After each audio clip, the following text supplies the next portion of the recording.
Pada suatu hari, Abu Nawas terlihat murung. Ia hanya tertunduk lesu mendengarkan penuturan istrinya. Ia mengatakan kalau beberapa pekerja kerajaan atas titah Raja Harun membongkar rumahnya. Raja berdalih bahwa itu dilakukan karena bermimpi kalau di bawah rumah Abu Nawas terpendam emas dan permata yang tak ternilai harganya. Namun setelah mereka terus-menerus menggali, ternyata emas dan permata tidak juga ditemukan.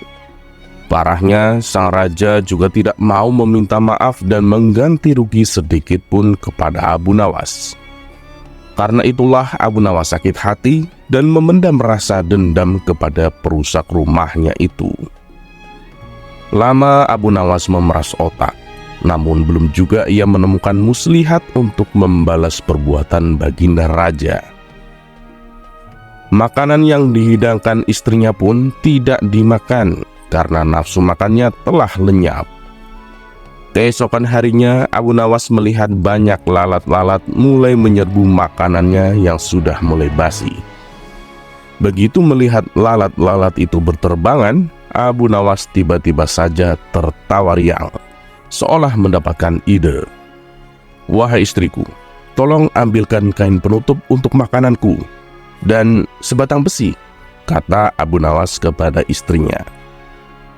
Dengan wajah berseri-seri, Abu Nawas berangkat menuju istana.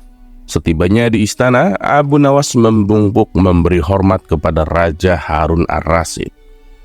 Raja Harun terkejut atas kedatangan Abu Nawas. Sang raja pun mempersilahkan Abu Nawas untuk menghadap. "Ampun tuanku yang mulia, hamba menghadap hanya untuk mengadukan perlakuan tamu-tamu yang tidak diundang. Mereka memasuki rumah hamba tanpa izin dan berani memakan makanan hamba," lapor Abu Nawas. "Siapa tamu-tamu yang tidak diundang itu, wahai Abu Nawas?" ujar baginda dengan bijaksana. "Mereka adalah lalat-lalat ini tuanku," kata Abu Nawas sambil membuka penutup piringnya. "Kepada siapa lagi kalau bukan kepada paduka junjungan hamba mengadukan kelakuan yang tidak adil ini," ujar Abu Nawas sekali lagi. "Lalu keadilan yang bagaimana yang kau inginkan dariku, wahai Abu Nawas?" respon Raja Harun. "Hamba hanya menginginkan izin tertulis dari baginda sendiri, agar hamba bisa dengan leluasa menghukum lalat-lalat yang nakal itu," kata Abu Nawas memulai muslihatnya. Akhirnya Raja Harun dengan terpaksa membuat surat izin yang isinya memperkenankan Abu Nawas memukul lalat-lalat itu dimanapun mereka hinggap. Setelah mendapat izin tertulis itu, Abu Nawas mulai mengusir lalat-lalat di piringnya hingga mereka terbang dan hinggap di sana-sini. Dengan menggunakan tongkat besi yang dibawa dari rumah, Abu Nawas mengejar dan memukuli lalat-lalat itu ketika hinggap di kaca. Abu Nawas dengan tenang dan leluasa memukul kaca itu hingga pecah.